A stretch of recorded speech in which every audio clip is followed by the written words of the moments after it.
Hi, welcome to another edition of On the Lesson Tee with Brad Redding. As a golf instructor, I believed I had seen everything there was to see when it came to a golf swing. People would ask me, they'd say, Brad, I bet you've seen everything. And I'd say, yeah, I think I've seen just about everything. Until today. This gentleman came for a lesson, and as he walked up to my lesson tee, I noticed something strange about his left arm. Didn't know quite what it was, but it just looked a little bit strange to me. So we sat down, did a little bit of interview process. I always go through an interview process with all my first-time students, and actually all my students. And one of the questions I always ask is, are there any physical limitations? And he said, yes, but I have one. And I said, well, what's that? He said, well, I was in a pretty horrific car accident about 25 years ago. A life-threatening accident. And one of the issues was I definitely had broken my left arm pretty severely. And it actually broke the skin. And so they went ahead and set it, but they had to now go and deal with some issues to keep me alive.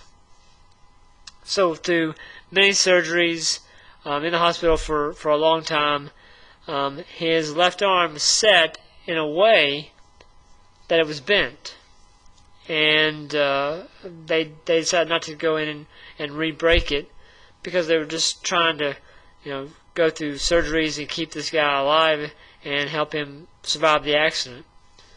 So his left arm got into a position where it was bent. You can see it's bent there, it's bent here, and obviously bent there. And that's the way it's always going to be. His left arm cannot get straight. It's fused that way. Also caused some problems in helping his arms rotate. And so I had to work around that. This was a really fun lesson because I had to be very creative.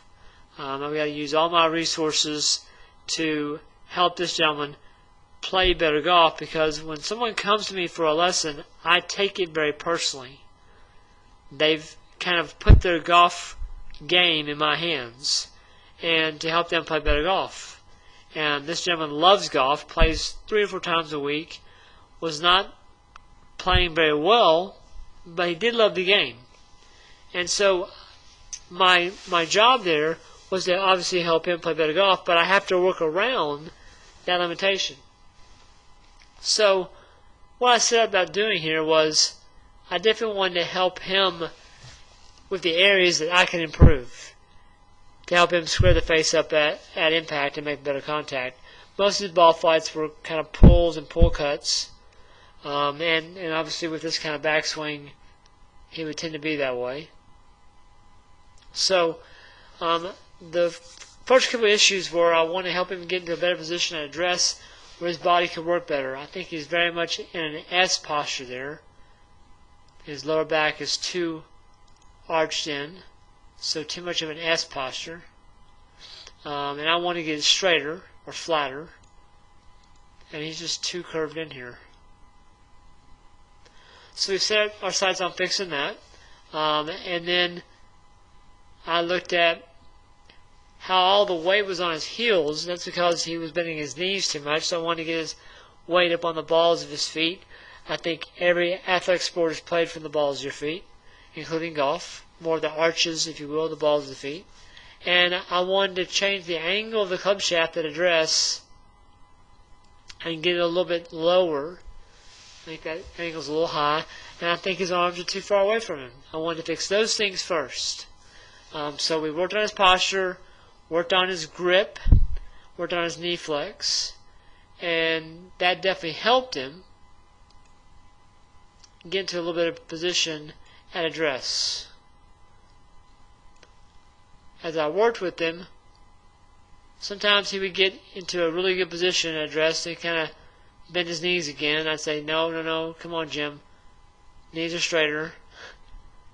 And so a definitely better position there at address. His back is not as arched in. Weight more is more on the balls of his feet.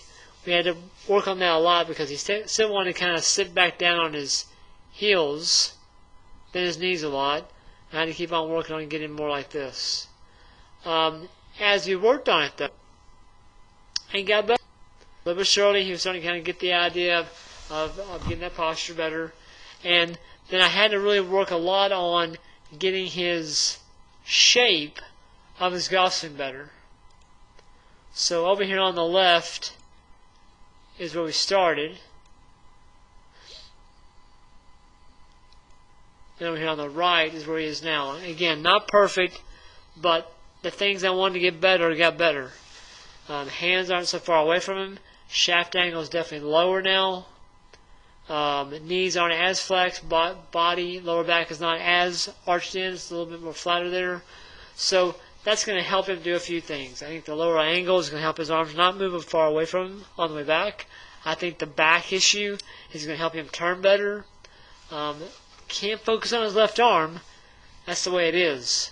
So even though I know he's always going to go back somewhat that way, no matter what I do, somewhat this way. Okay? But I can, though, get the face not so open, a little more square there. I think this face is too open for him. Okay? And then on the way down, I made it very Jim Furyk-ish, so the club come down more from the inside, and he can find more of the back of the golf ball. But also, by coming down that way, and the face being not as open, his right hand could actually flip over, and the face could close. So the face there is facing the ground. Over here, the face is facing more to the sky. So it actually helped him square the face up. Now, again, this was a really fun lesson because I had to be very creative with what I was going to do. I knew I had to fix the club face and get him the ability to square the face up. So by using the sticks, okay, one on the ground, the ball would be out here, one on the angle of his club shaft at address. I had to make tons and tons of those rehearsals over and over again to give him the shape of his golf swing. Obviously, look at his position in the right frame and look at his position in the left frame, basically in the same place. Well, his elbow, again, left arm, could not rotate very well, so he has a little bit of that chicken wing. And over here, because the path is different and his right hand can kind of make the club head pass his left hand, obviously very different there. Okay? So, again, I had to work with what he brought to me. And I worked on the issues that were most important to help him play better golf. We worked on, obviously, again, his posture. Got his back a little more neutral, not so much of an S posture.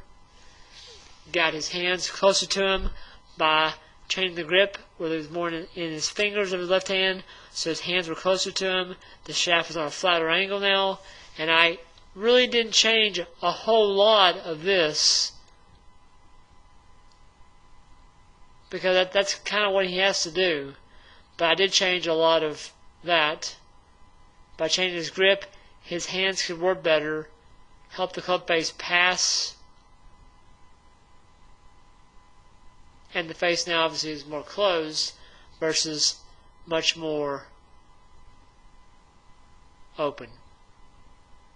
Kind of a different lesson, something I've never seen before, had a lot of fun, and I hope you guys enjoyed it. Look forward to getting everyone to get their game, to stay on playing. See you next time.